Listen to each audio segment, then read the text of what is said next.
You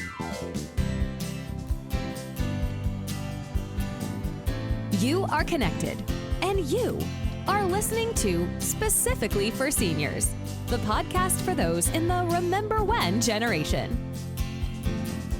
Today's podcast is available everywhere you listen to podcasts and with video at Specifically for Seniors YouTube channel. Now, here's your host, Dr. Larry Barsh.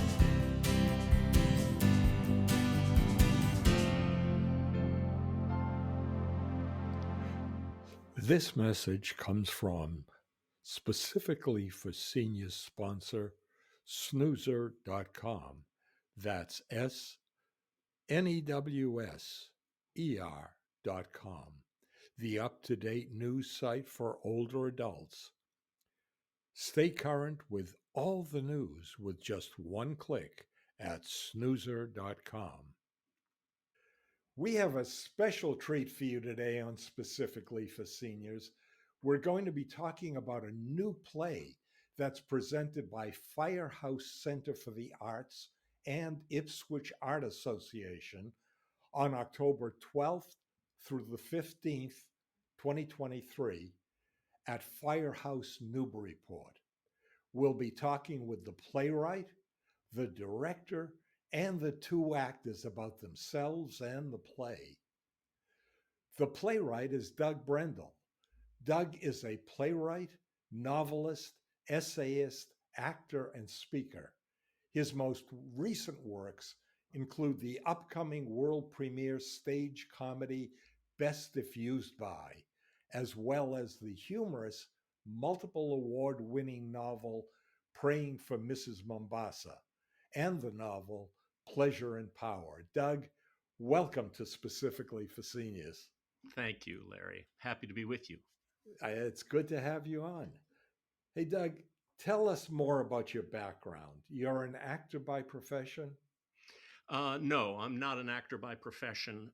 Theater has always just been a hobby for me from first grade in Griffith, Indiana, outside Chicago, when I started writing little shows for my friends to do. And then I did a lot of theater in high school. I did 9 shows in 3 years, and then community theater for years since then. In fact, that's where my wife and I met. She was directing a show, and I auditioned, and she cast me, and we fell in love. So the theater has always been in the background. I write for a living. I write fundraising materials for nonprofits, and that's what I've always done for a living. And being an actor is an exciting sideline. Yeah, and I have done a lot of stage work. In fact, only did theater as an actor for years, but in the last couple of years, I've kind of switched back into playwriting, and I'm really enjoying it more. It's just this stage of my life, I guess. I started writing Best If Used By a year ago, New Year's Day. So New Year's Day 2022. And since I finished that and got it underway, I have written another play, which I'm shopping around now. And while I'm shopping that around, I'm working on a third one. So that's the mode I'm in these days.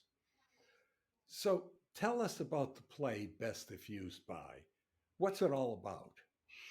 This is 2 women in the range of 80 years of age who are both lifetime professional actors. They show up to an audition competing for the same role. And it turns out that they have a personal history with each of them, with the director who has called them to this audition, and a personal history together, the 2 women. So it's there's a tangle of relationships that unwinds for the audience during this long conversation while the women wait for the audition to begin. A lot of animosity at first, but then it gets more tangled and interesting over the course of more than an hour. And how does their age play into this? Well, the play was inspired by these two women who are actually in the show. I worked with Becky Axelrod in a production of Drowsy Chaperone. She had the title role in Hamilton, Massachusetts, and I was very impressed by her energy, by her. I mean, she was belting songs and dancing and all this stuff, and at her age, she was unfazed by these challenges. But over the course of our friendship, she said to me, um, there aren't many roles for a woman in my age group. Fewer and fewer roles are available. And I thought, that's crummy because she is super talented. And when she's not on stage, it's our loss. And then a couple years later, in a different theater group, I worked with Barbara Bourgeois.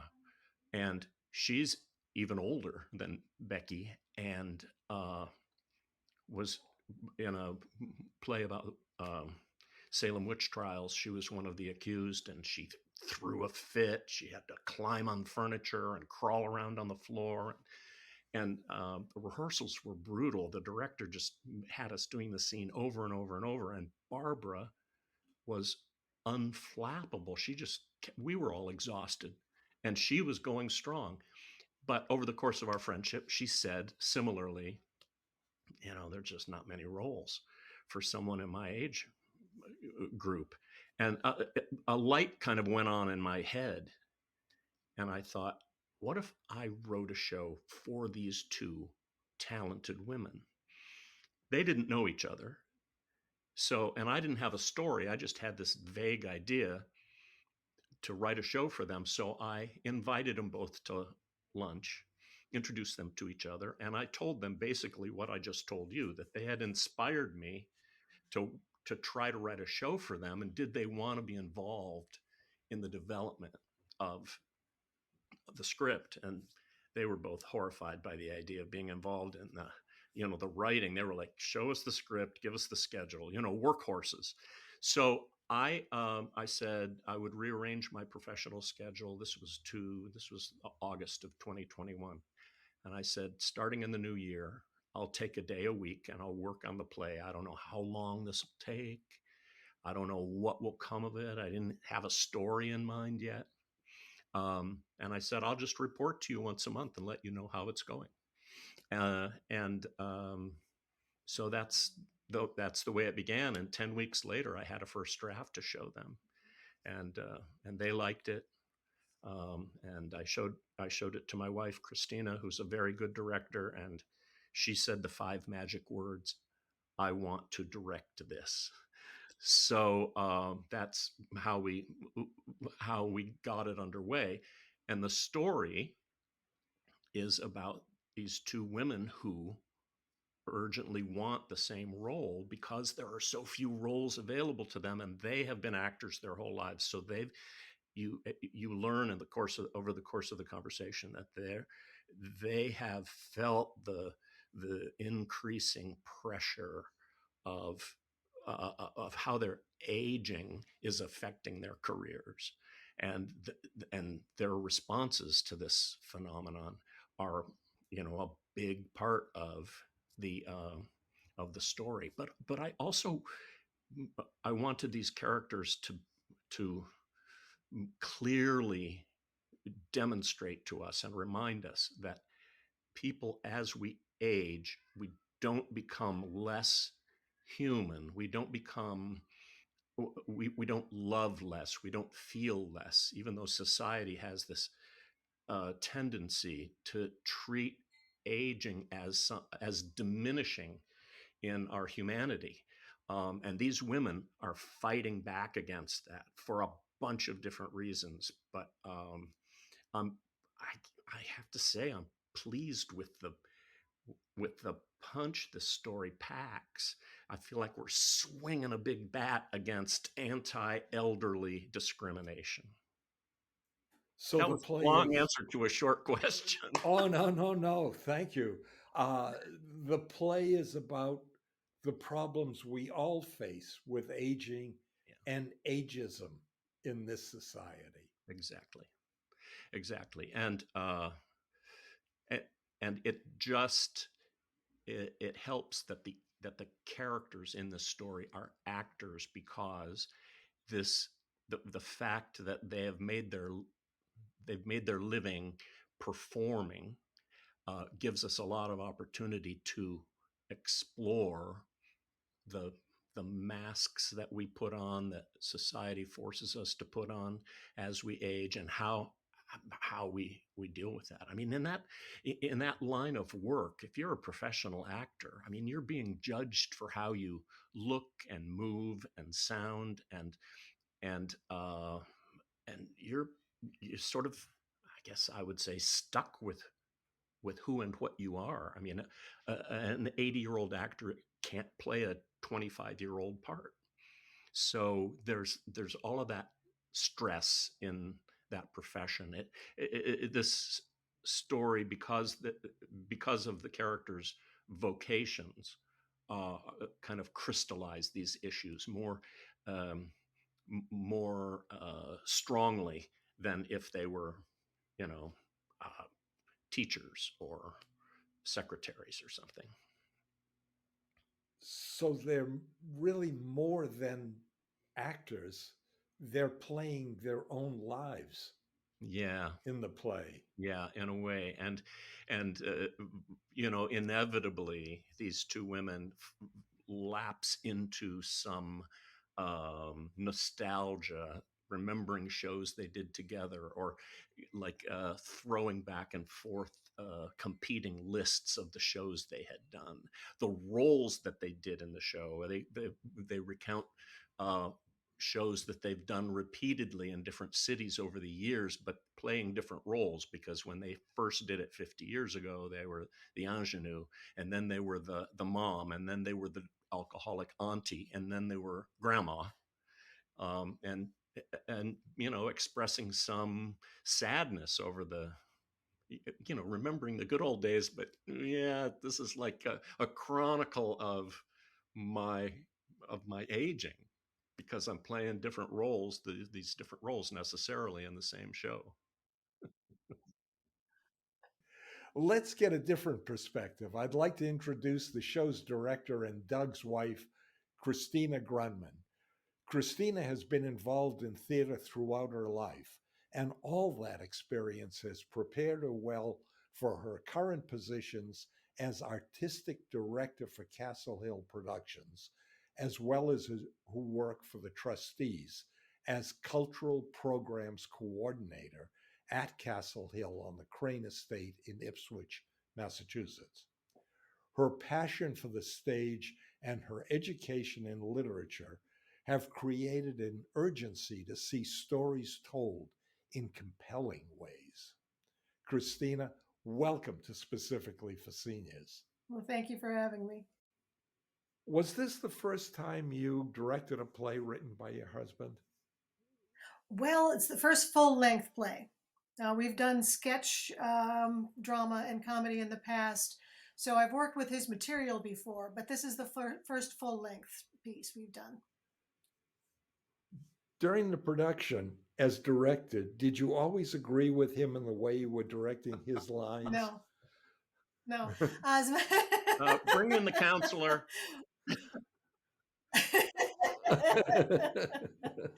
No, we interpret things differently.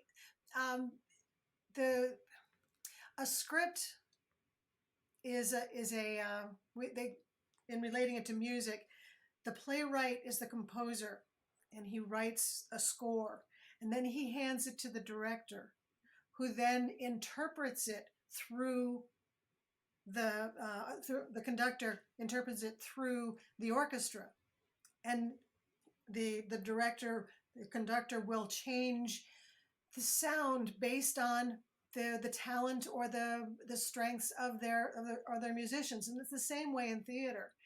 Even from Shakespeare to Tom Stoppard, the the script is it's the score, but it has to be interpreted, and every actor, every director interprets it a little bit different. Now, the fact that I happen to be married to the playwright might be complicated, except that he does trust me. And if we have a difference in interpretation, well, we have the professional courtesy to say, okay, that's not what I would have done. And I have the luxury of saying, I'm going to rewrite that line. And, and I'm not breaking any copyright laws because I happen to know the playwright quite well. So it's convenient in that way that I don't have to argue with Shakespeare or with Tom Stoppard about whether or not a line Mary, reads don't you well or feel not. she was just a little too casual, throwing that line out there that she's going to rewrite me? It's like I don't think there was adequate acknowledgement In of other the words, pain that she's inflicting.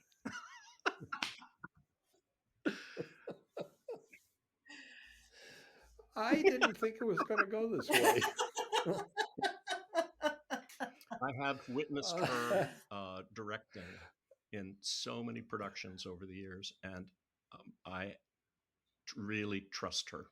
So if she says, I'm going to adjust that line, I really don't give it a second thought. I can't wait to see what she comes up with. You can uncross your fingers now. We'll take that as truth. The play talks about aging and ageism. In that regard, both actors are in their 80s. Did that present any special problems for you as a director? No, I was going to say, I can't relate to that specific age yet. But every play is full of characters that I have not lived their life. So it's not that I have to have lived their life to understand them. I'm at an age though where I am starting to face the societal effects of being a mature woman. The invisibility is creeping in. I'm sure your listeners or watchers are very familiar with that effect of, once you get white hair, you disappear.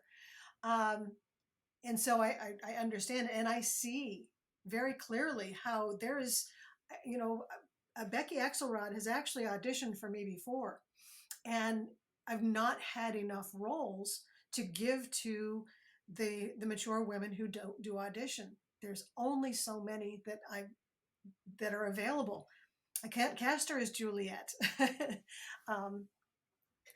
but so I do understand the environment that the play is exploring. The women being mature women, not a problem at all. It's the more experience that an actor has had, generally, the easier they are to work with, because they have more skills, they have more tools to draw on. And so I can say, okay, you've done thus and such a show, or you've had this kind of an experience. We're going to use that. It might be interesting to cast an older actor in the role of Juliet. Well, it's been discussed. We actually that did come up, and it has been done, where it was a couple in, I don't know whether it's even in a rehab facility of some sort, falling in love, and their children didn't like it. But rewriting Romeo and Juliet as elder rather than younger. And I have heard of a production, I think in Minnesota, of The Fantastics, which is a parents' children story where they cast all of the roles in the show upside down from the ages you expect. And the person who saw it raved about it. I can't imagine it, but they said it was great. Well, being in the over mid 80s myself. I see a lot of people in my generation who are finding new love. And that's why I thought it might be interesting to see if casting that age group, our age group, Mm-hmm. in a play that was especially written for younger people would be interesting. It's always interesting when you take the score and you interpret it radically differently than it was expected. And most theaters enjoy that, and audiences often enjoy the idea that the work is true enough that it doesn't matter what the age of the players is, or sometimes the gender. We swap genders often in theater, and play. Well, what if we swap this? How does it play if this is played by a man and this is played by a woman?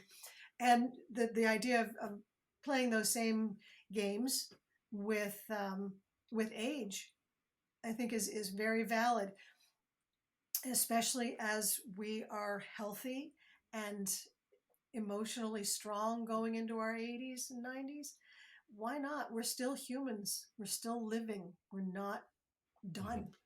Along those lines, my wife and I did see a play, and the premise was what would have happened if instead of it being Adam and Eve, it were Adam and Steve, which was an interesting premise. You gave the opportunity to two mature actors, and you gave them a vehicle to discuss some of the difficulties they actually face in real life. Do you feel that this is one of the important functions of community theater, to be able to do this sort of production? I think it's a function of all storytelling. Community theater is a wonderful vehicle for people we can touch. It's if we gave this show to Helen Mirren and Judi Dench, they'd do a fantastic job with it, but it would be out of reach. And in this community, a lot of the people who are going to come to see the show know Becky and Barbara, and I think it's going to have a lot of impact on those people. In addition to simply being a well-written show, well-performed, it's because they will see that even in the staged reading, there were some interesting responses from I believe it was Becky's family, who were very surprised at some of the things she said about her relationships, and of course it was a character. But the child was saying, "Well, my mother would never say that," and she's going, "Yeah, I know it." But to see people that it can be quite powerful. Doug, are the ladies here? Yes, the cast is in the wings. We are so happy to have the stars of the show with us. Doug, I'm going to ask you to do the introductions, please. Very well. Let me move out of this spot and put the cast in position. I'm happy to introduce Barbara Bourgeois. Hi, Barbara. Of Andover, Massachusetts, and Rebecca Axelrod of Essex, Massachusetts. Hi, Becky. Very nice to meet the two of you. Best If Used By is a play about two older actors trying out for the same role, both early for the audition with a director who's late. How close to reality is this play? Well, that answers my question. Thank you. Now the next one. No. There are plays out there for older women, but they're few and far between. Um,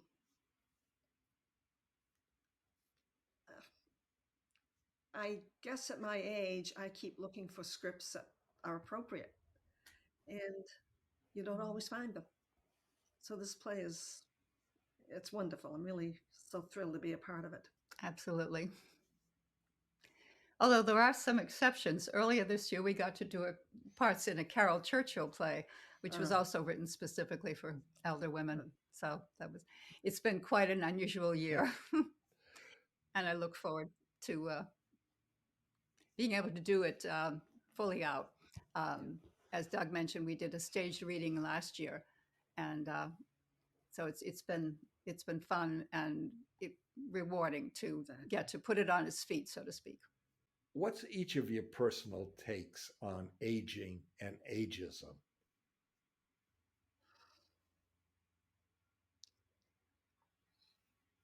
Well, I feel very blessed because so far I've escaped some of the health problems that many people our age do. I feel really blessed to be, in good health, and other than minor things.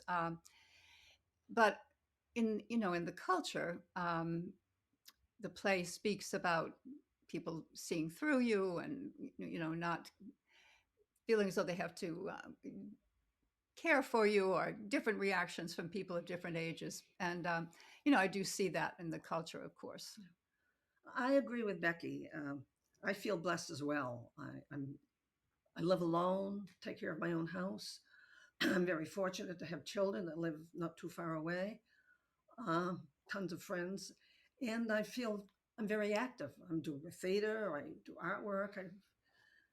So I feel at age, expressing age is a number, yes it is, but I think as long as you are able to continue and carry on, and you take advantage of whatever is out there for you, I think that's what's important, to not let the numbers hold you back. And be grateful for what you still can do. Exactly. And yeah. You both graciously and with Doug's permission agreed to perform a couple of minutes from the play. Yes. That would be great. Thank you. The virtual stage is yours. We want to explain that this is the very opening scene of the play. They're on a darkened stage in a theater where the audition will take place. One has already arrived, and the other arrives presently. Okay, let's have some lights, huh? Oh, God. Josephine, you don't have to call me God. I do believe God may be a woman, but... Oh, please. I set them up, you knock them down. That's still how it is? Of all the things an actor says walking on stage, you can only come up with, oh, God? How about, well, Jacqueline Sturgeon? Or maybe fancy meeting you here. How about, look what the cat dragged in, or what the hell are you doing here? I like that one the best. What the hell are you doing here, Jackie? I guess the same as you, auditioning, although I thought he would be here by now. You are here to audition, aren't you? As opposed to what? You're early. It's 5 o'clock. He told me 5. Son of a bitch, he told me to come early. But you didn't? I did. He said early. Come early at 5. Damn it. Well, great. Who knows how many others will come traipsing in here thinking they're... Thinking they're what? Special. Thinking they're special. This smells. Harry, are you up there? I swear if you're sitting up there on the catwalk in the dark watching us like fools down here. Call him Harry? I always called him Harry. Nobody calls him Harry. He was always Harry to me, although he seems to have less hair now, at least on top.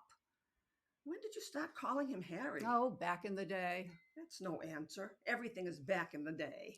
You know, in photos, in the media, his hair does seem to come and go a bit.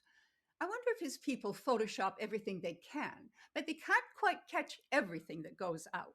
So sometimes he's more Bruce Springsteen-ish, sometimes more Bruce Willis-ish. Harry. The world knows him as Harrison. I knew him not as the world knoweth him. Oh, you're still as full of shit as ever. And you're still as sophisticated as ever. Becky, Barbara, thank you so much. I'm sure everybody listening is anxious to see the entire production. Thanks for being on Thank you. specifically Thank you for for having us. seniors.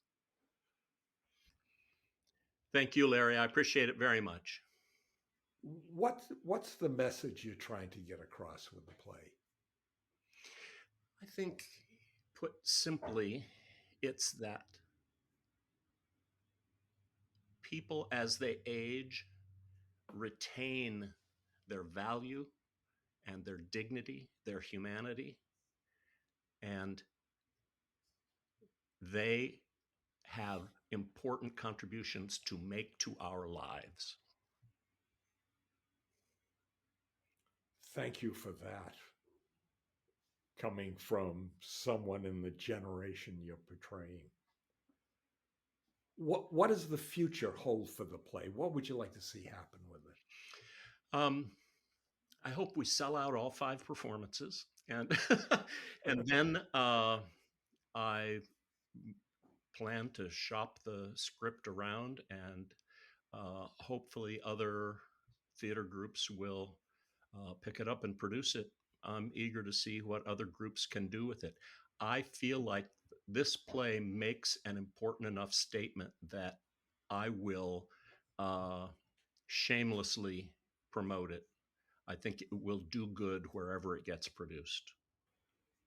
Kristina? Yes, Doug summed it up awfully well there. To see what happens to this show, I think, as you pointed out, there are just hundreds and hundreds of community theaters who have plenty of older actors. And this is a vehicle that could be beautifully used to give them opportunities to talk about their life experience in an interest in a fictional way, and to give them an opportunity to perform really good material, not the sidekick or the character or the comic relief, but the gutsy, solid character that we've all enjoyed playing in years past. And those characters don't come along very often for those of us who have passed ingenue stage. Is there anything we missed that you'd like to talk about?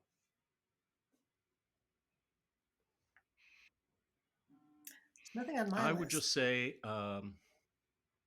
aside from everything else, Best Diffused By is also a love story. It takes twists and turns that you won't see coming. And so it's about love and loss and both recrimination and reconciliation. It's a very human story. It's a bittersweet comedy, but I think it will also be heartwarming.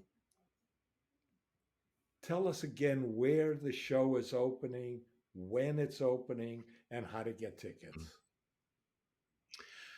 Firehouse.org is the website of the Firehouse Center for the Performing Arts, and the show runs October 12 to 15. There are 5 performances.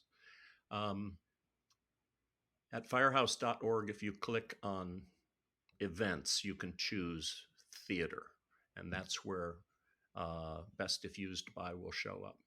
Or if you want to know more about the show, you can actually go to a website at bestifusedby.show. There's a whole website that also will lead you to tickets, but it has interviews with the cast and the lovely director and news coverage and so forth. Doug, Kristina, thank you so much for being on specifically for seniors. And if you would thank Barbara and Becky again for me. I would appreciate it. I will. Thank you, Larry. It's been lovely to be with you. Thank you. It's been great having you guys on. If you found this podcast interesting, fun, or helpful, tell your friends and family, and click on the follow or subscribe button. We'll let you know when new episodes are available. You've been listening to Specifically for Seniors. We'll talk more next time. Stay connected.